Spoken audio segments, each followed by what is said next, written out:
Welcome back to expert with Gauri. Today we learn 10th standard geometry यामधील third chapter आपण पाहणार आहोत circle. आज या व्हिडिओमध्ये आपण प्रॅक्टिस सेट 3.1 पाहणार आहोत. प्रॅक्टिस सेट 3.1 सुरू करण्याआधी सर्कल म्हणजे काय तसेच property of circle and theorem of circle यांचा व्यवस्थित अभ्यास करून घेऊ, म्हणजे प्रॅक्टिस सेट एकदम इझी वाटेल. What is mean by a circle? A circle is a shape consisting of all points in a plane that are at a given distance from a given point, the center. The distance between any point of the circle and the center is called the radius. या व्हिडिओमध्ये आपण meaning of congruent circle, concentric circles and intersecting circles हे सुद्धा recall करणार आहोत. पहिल्यांदा पाहूया congruent circle. Congruent circle म्हणजे काय, तर यालाच म्हणतात इक्वल सर्कल. ओके, त्यामुळे त्यांची रेडियस सुद्धा इक्वलच असतात. यामुळे दिलेली सर्कल हे कॉन्ग्रेंट सर्कल आहे. ओके, म्हणजे सपोज हा ए सर्कल आहे आणि दुसरा सर्कल हा बी सर्कल आहे. ही दोन्ही सर्कल कॉन्ग्रेंट सर्कल आहेत. ओके, जर का दोन सर्कल कॉन्ग्रेंट असतील तर त्यांचे रेडियस जे आहेत, रेडियस म्हणजे सेंटर पासून सर्कलच्या सर्कम्फरन्स पर्यंत असलेली लाईन, त्याला म्हणतात रेडियस, ती सुद्धा इक्वल असणार आहे. म्हणजे ही जर का 5 सेंटीमीटर असेल तर ही सुद्धा 5 सेंटीमीटरच असणार आहे. ओके, याला म्हणतात कॉन्ग्रुएंट सर्कल. सेकंड आहे कॉन्सेंट्रिक सर्कल्स. यामध्ये दिलेल्या सर्कलची सेंटर ही कॉमन असते. फिगरवरून लगेच लक्षात येईल बघा तुमच्या. मी पहिल्यांदा फिगर काढून घेते. हा सेंटर आहे, one circle, second circle, third circle, fourth circle. फिगरवरून काय दिसत आहे, जरी दिलेली सर्कल ही लहान मोठी असतील पण त्यांचा सेंटर हा एकच असणार आहे, म्हणजेच कॉमन असणार आहे. त्यांनाच म्हणतात कॉन्सेंट्रिक सर्कल्स. आता ही फिगर डायरेक्ट मी मनाने काढलेली आहे, इमेजिन करून, त्यामुळे अगदी प्रॉपरली आलेली नाहीये, पण तुम्हाला समजून सांगण्यासाठी ही फिगर काढून दाखवणं गरजेची होती. त्यानंतर थर्ड पाहूया इंटरेस्टिंग सर्कल्स. इंटरसेक्टिंग सर्कल्स म्हणजेच एकमेकांना छेदलेली सर्कल्स. फिगरवरून लक्षात येईल बघा तुमच्या. हा एक सर्कल आहे आणि हा एक सर्कल आहे.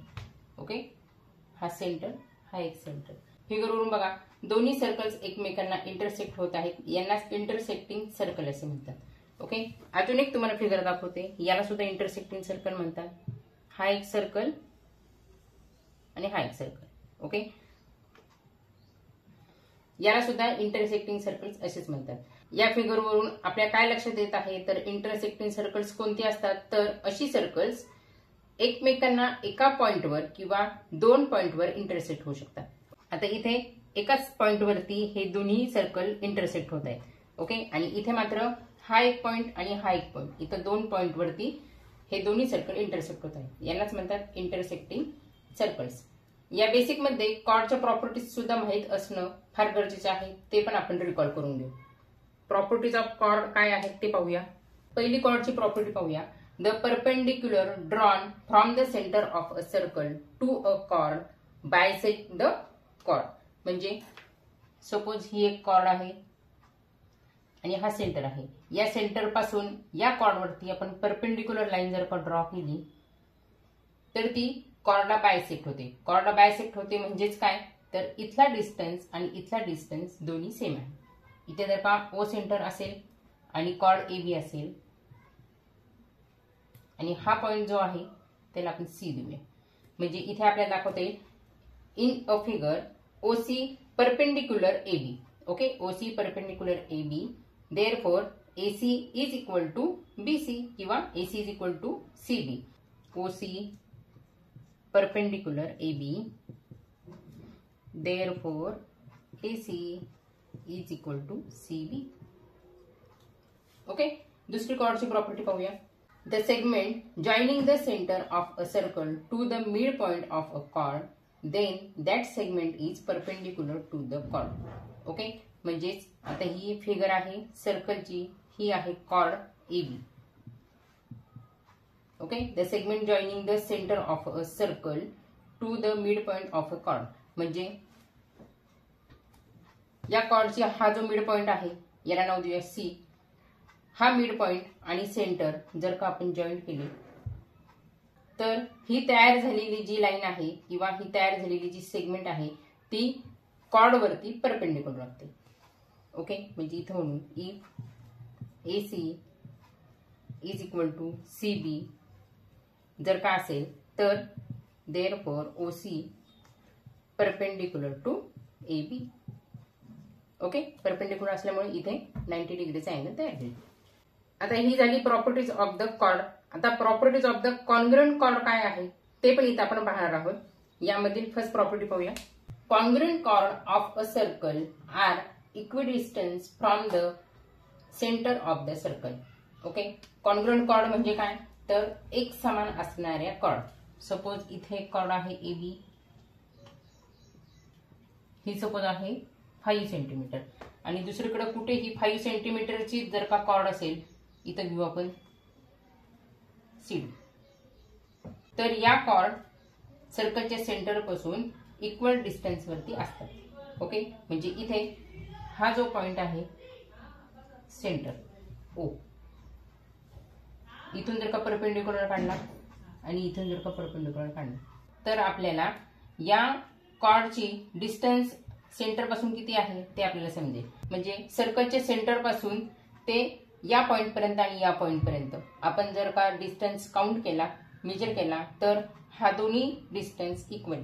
ओके, या पॉइंटला आपण M देऊया, या पॉइंटला M देऊया. OM जेवढा डिस्टन्स आहे तेवढाच ON हा डिस्टन्स आहे. सर्कलमधील कोणत्याही कॉन्ग्रुएंट कॉर्ड जर का घेतल्या तर त्यांची सर्कलच्या सेंटर पासून डिस्टन्स ही इक्वल असते. इथे आपल्याला काय म्हणता येईल, in the figure O is the centre, AB and CD are the chord.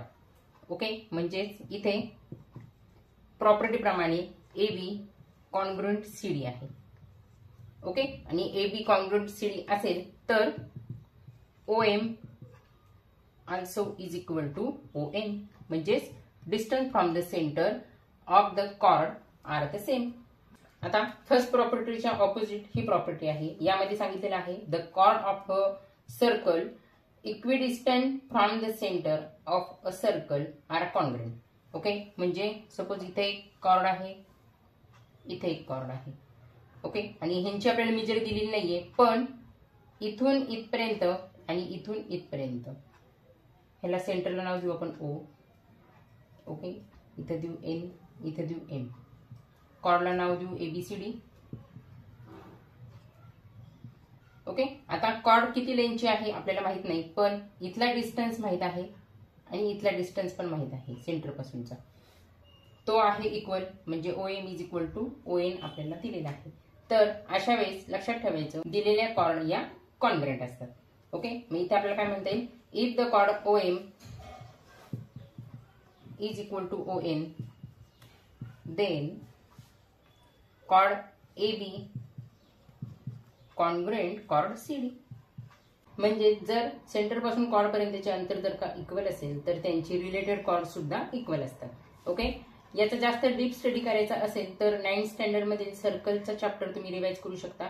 आता 10th स्टँडर्ड मध्ये आपल्याला सर्कल्स रिलेटेड असलेल्या अजून काही नवीन गोष्टी शिकायच्या आहेत ते आपण पाहूया. पहिल्यांदा आहे सेकंड अँड टँगेंट. आता ही कन्सेप्ट आपण या फिगरवरून समजून घेऊया. लाईन L दिसते तुम्हाला इथे, ही जी रेड कलरची लाईन आहे ती लाईन L आहे आणि the circle have 2 points in the common. या सर्कल वरती या L लाईनचे 2 पॉइंट जे आहेत ते कॉमन आहेत, A आणि B. Such A line is called as a second of the circle. Okay, म्हणजे सेकंड म्हणजे अशी लाईन जी सर्कल वरती वेगवेगळ्या पॉइंट वरती इंटरसेक्ट होत आहे. लाईन L या 2 पॉइंटला येऊन इंटरसेक्ट होत आहे त्याला म्हणतात सेकंड. ओके, दुसरा आहे टँगेंट. याला काय म्हणतात, tangent means a line and the circle have one and only one point. Okay, मग इथे M जी लाईन दिसत आहे ती त्या सर्कलला P पॉइंटला येऊन इंटरसेक्ट होत आहे. Okay, such a line is called the tangent of the circle and that point is the point of a contact. Here point P is the point of contact and line M is the tangent. Now we learn most important theorem, that is tangent theorem. Tangent theorem म्हणजे काय, a tangent at any point of a circle is perpendicular to the radius at the point of a contact. Okay, म्हणजे ही figure बघताय तुम्ही, यामध्ये काय दिसत आहे, tangent must be perpendicular to the radius at the point of a contact.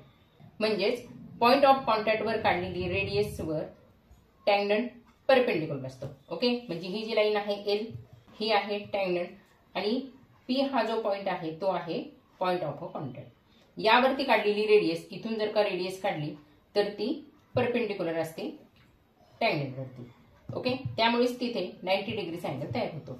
Okay, म्हणजे suppose जर का हा सेंटर पॉइंट आहे, इथून जर का आपण लाईन काढली तर ती रेडियस तयार होते. ओके, सेंटर पासून सर्कलच्या सर्कम्फरन्स वरती काढलेली लाईन म्हणजे radius.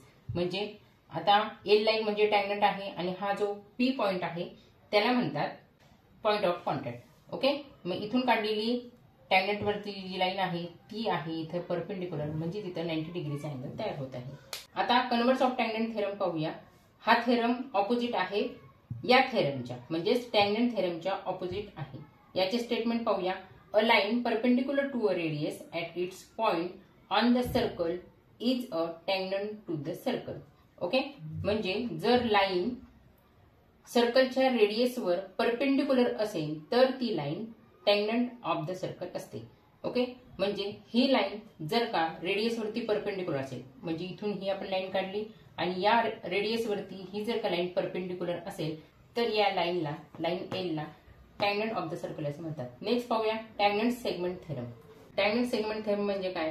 Tangent segment drawn from an external point to a circle are congruent. Okay, म्हणजे सर्कलच्या बाहेर कुठे एक पॉइंट घेतला, आता इथे मी पी पॉइंट घेतलेला आहे बघा, या पी पॉइंट मधून जाणाऱ्या दोन्ही टँजंट एकमेकांना कॉन्ग्रुएंट असतात. म्हणजे इथे दोन कॉन्ग्रुएंट असणाऱ्या टँजंट कोणत्या आहेत तर क्यूपी आणि RP. From a figure we understand QP congruent RP. Okay, या चॅप्टर मधील ऑल इम्पॉर्टंट बेसिक्स आपण पाहिलेले आहेत. आता प्रॅक्टिस सेट 3.1 ला आपण सुरुवात करणार आहोत. प्रॅक्टिस सेट मधील क्वेश्चन सॉल्व्ह करता करता ऑल थेरम यूज कशा करायच्या हे आपल्याला शिकायला मिळेल. क्वेश्चन सॉल्व्ह करताना आता शिकलेल्या सर्व थेरमचे स्टेटमेंट लक्षात ठेवा. ओके, जर काही स्टेटमेंट तुमच्या लक्षात नसतील तर तुम्हाला हा प्रॅक्टिस सेट अजिबात कळणार नाही, म्हणजे सोडवता येणार नाही. त्यामुळे पहिल्यांदा आता जे मी बेसिक्स दाखवलेले आहेत ते व्यवस्थित लर्न करा. त्याचे स्टेटमेंट काय आहेत ते व्यवस्थित लक्षात ठेवा. त्याचे थेरम कोणते आहेत, त्यांच्या प्रॉपर्टी कोणत्या आहेत व्यवस्थित लक्षात ठेवा. यावरून हा प्रॅक्टिस सेट एकदम तुम्हाला इझी जाईल. ओके, फर्स्ट क्वेश्चनला स्टार्ट करूया. In the adjoining figure the radius of a circle with centre C is 6 centimetre. Line A B is a tangent of A. Then answer the following questions. इथे रेडियसची length आपल्याला दिलेली आहे 6 centimetre, म्हणजेच point C पासून point A पर्यंतचे अंतर जे आहे ते आहे 6 सेंटीमीटर. ओके, आणि लाईन ए बी ही टँजंट दिलेली आहे पॉइंट ए वरती. ओके, तर खालील प्रश्नांची उत्तरे द्या. यामध्ये आपल्याला 4 क्वेश्चन्स विचारलेले आहेत, त्यांचे आन्सर आपल्याला राईट डाऊन करायचे आहेत. ओके, त्याआधी सी आणि ए जॉईन करून घेते, म्हणजे रेडियस जी आपल्याला क्वेश्चन मध्ये सांगितलेली आहे ती इथे आपल्याला दाखवता येईल 6 सेंटीमीटर. फर्स्ट क्वेश्चन पाहूया. यामधील what is the measure of angle CAB. म्हणजे CAB हा जो इथे अँगल तयार झालेला आहे त्याची मेजर किती आहे हे आपल्याला इथे विचारलेले आहे. ओके, या क्वेश्चनचे सोल्युशनसाठी टँजंट थेरम आपल्याला हेल्प करेल.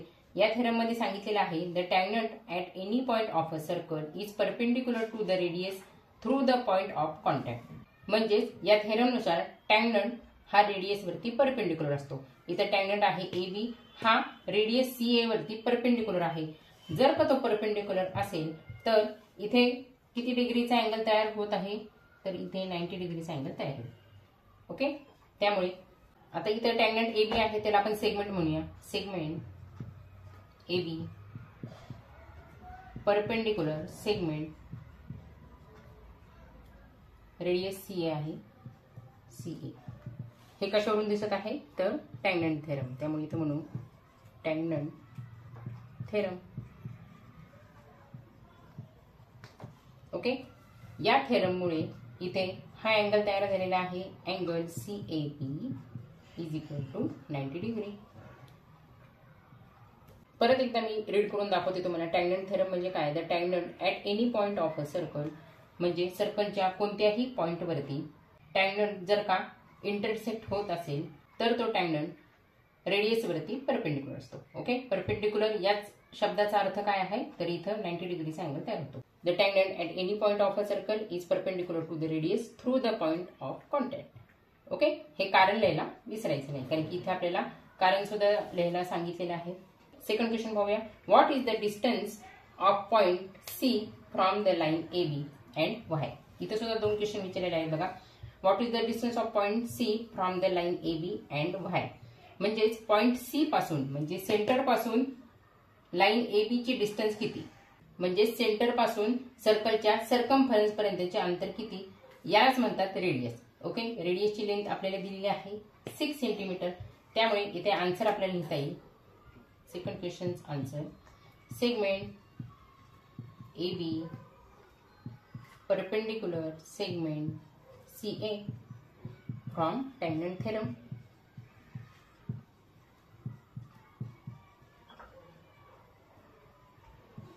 सी ए आपल्याला दिलेली आहे 6 centimetre because it is a radius.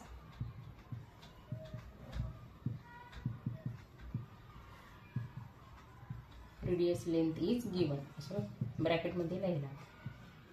Okay, म्हणजेच काय, रेडियस म्हणजे काय दाखवत आहे इथं, तर सेंटर पासून सर्कमफरन्स पर्यंतचे. म्हणजे इथेच या सर्कमफरन्स वरती हा जो पॉइंट आहे टँजेंटचा तो ए पॉइंट आहे.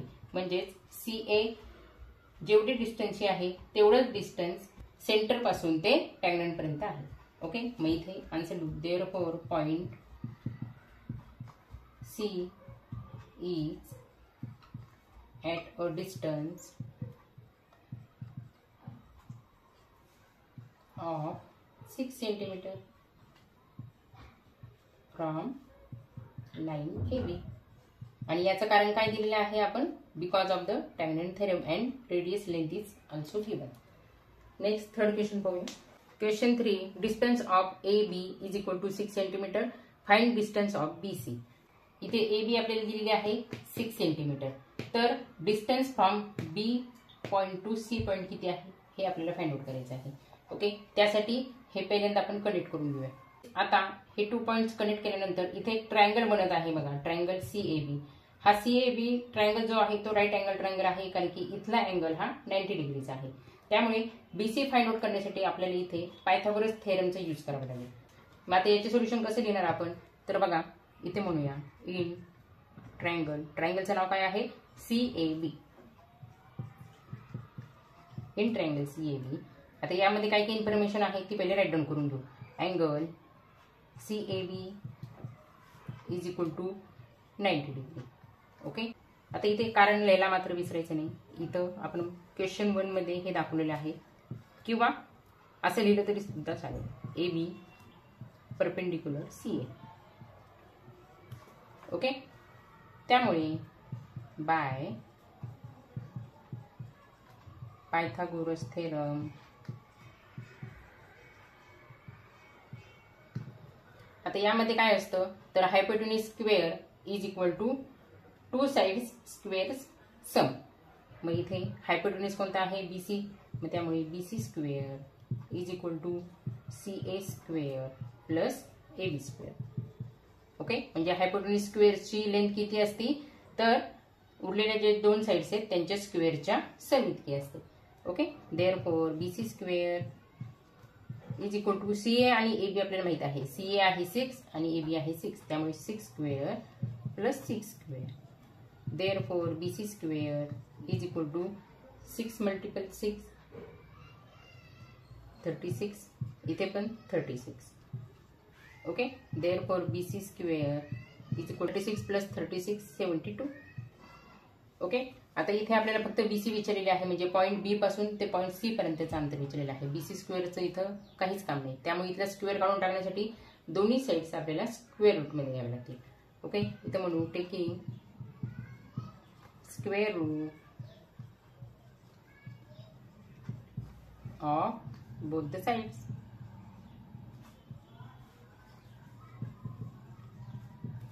त्यामुळे इथं होईल BC स्क्वेअर स्क्वेअर रूट मध्ये आणि इथे सुद्धा इंटू स्क्वेअर रूट 72. इथला स्क्वेअर कॅन्सल होईल, त्यामुळे इथे फक्त राहिले BC. पण आता 72 चे एक्झॅक्ट स्क्वेअर रूट काय आहेत ते माहित नाही, त्यासाठी आपल्याला त्याचे फॅक्टर्स काढावे लागतील. ओके, इथल्या साईडला मी फॅक्टर काढून दाखवते. 72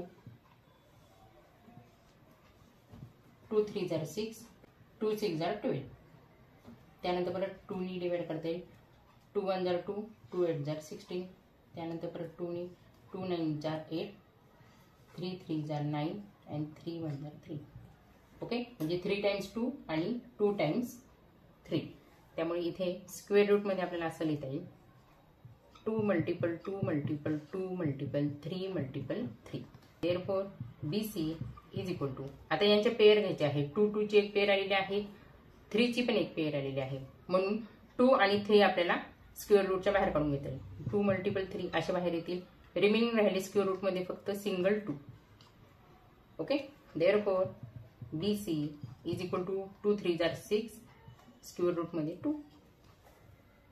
ओके, मग हेच आपल्याला क्वेश्चन मध्ये विचारलं होतं. Distance from B to C is equal to मिळालं आपल्याला 6√2 आणि इथे आपल्याला युनिट दिलेले आहे सेंटीमीटर, त्यामुळे सेंटीमीटर. मग आन्सर असं लिहायचंय डिस्टन्स BC, क्वेश्चन जसं विचारलेलं आहे तसंच आपल्याला आन्सर लिहायचं आहे, इज इक्वल टू 6√2 आणि unit centimetre. Question 4, what is the measure of angle ABC and Y. म्हणजे इथं ABC इथला अँगल आपल्याला किती आहे ते विचारलेलं आहे, तो फाइंड आउट करायचा आहे आणि त्याचं कारण पण विचारलेलं आहे. आता याचे कारण म्हणजे काय असणार आहे, तर जे आपण इथं सोल्युशन पाहणार आहोत तेच असणार आहे त्याचं व्हायचं आन्सर. ओके, एकदम इझी क्वेश्चन आहे हा. इथे आयसोस्केल ट्रायंगलच्या प्रॉपर्टीचा इथं वापर करावा लागणार आहे, कारण हा जो ट्रायंगल आहे, ट्रायंगल ABC, यामधील 2 साइड्स आपल्याला इक्वल दिसत आहेत.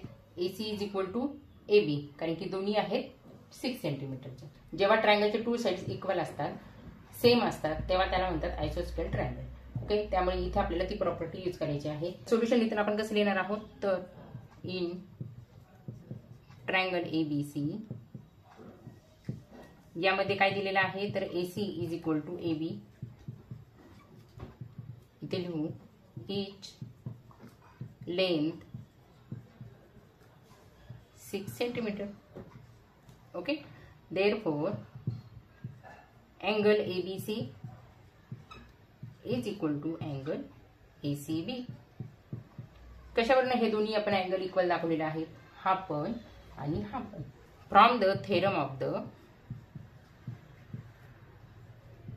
आयसोस्केल्स ट्रायंगल थेरम. ओके, जेव्हा 2 साइड्स इक्वल असतात तेव्हा त्यांच्या समोरील जे अँगल असतात ते सुद्धा इक्वल मेजरचे असतात, असे या आयसोस्केल थेरम मध्ये सांगितलेलं आहे. आता दोन्ही अँगलचे मेजर किती आहेत हे आपल्याला माहित नाही, त्यामुळे दोन्ही अँगलचे मेजर आपण x कन्सिडर करूया. ओके, मग इथं म्हणू let angle ABC is equal to angle ACB, आणि दोन्ही किती डिग्रीचे आपण घेतलेले आहेत कन्सिडर करण्यासाठी, तर x डिग्री. ओके, त्यामुळे इथे इन ट्रायंगल ABC, ट्रायंगल मधील ऑल अँगलची मेजर ही 180 डिग्री असते, बरोबर. त्यामुळे मग इथं आपल्याला म्हणता येईल अँगल CAB म्हणजे इथला अँगल प्लस अँगल ABC इथला अँगल प्लस अँगल ACB म्हणजे इथला अँगल. म्हणजे या ट्रायंगल मधील तिन्ही अँगलची ऍडिशन ही 180 डिग्री असते. कशावरून, तर sum of all angles of a triangle is 180 degree. Okay, ही प्रॉपर्टी आहे ट्रायंगलची, तीच इथं आपण यूज केलेली आहे. आता अँगल CAB आपल्याला माहित आहे 90 डिग्री. देअरफॉर 90 डिग्री प्लस या दोन्हींची मेजर्स आपण x कन्सिडर केलेले आहे, त्यामुळे x degree plus x degree is equal to 180 degree. Okay, त्यामुळे therefore 1x plus 1x is equal to झाली 2x. आता इज इक्वल टू 90 आपण इकडच्या साईडला घेऊ, त्यामुळे 180 मायनस 90 होतील. Therefore 2x is equal to 180 minus 90 is equal to 90 झाले. Therefore x is equal to 90 upon 2 होतील. इथले 2 आपण इकडे घेतले. 2 1 जर 2, 2 4 जर 8 and 2 5 जर 10, 45. Therefore, x degree is equal to 45 degree. Okay. आणि एक्स आपण कशासाठी कन्सिडर केलेलं होतं, तर अँगल ABC आणि अँगल ACB साठी. मग अँगल आपल्याला कोणतं इथं फाइंड आउट करायला सांगितलेलं आहे, तर अँगल ABC म्हणजे इथला अँगल. मग इथल्या अँगलची मेजर आपण किती काढली, 45 डिग्री. तेच इथं राईट डाऊन करायचं. Therefore angle ABC is equal to 45 degree. Okay. Okay student, हा व्हिडिओ आपण इथे स्टॉप करूया, कारण की अजून 3 क्वेश्चन्स रिमेनिंग आहेत आणि व्हिडिओ खूप मोठा होईल. त्यामुळे बेसिक्स आणि हा क्वेश्चन आणि यामधील 4 सब क्वेश्चन आपण इथं सॉल्व्ह केलेले आहेत. नेक्स्ट व्हिडिओमध्ये पार्ट 2 मध्ये आपण क्वेश्चन 2, क्वेश्चन 3 आणि क्वेश्चन 4 पाहणार आहोत. ओके. त्याआधी या व्हिडिओमध्ये दाखवलेली सर्व बेसिक्स व्यवस्थित लर्न करून घ्या, म्हणजे पुढचा पार्ट 2 मधील ऑल क्वेश्चन्स तुम्हाला व्यवस्थितरित्या आणि इझिली सॉल्व्ह करता येतील. Thanks for watching.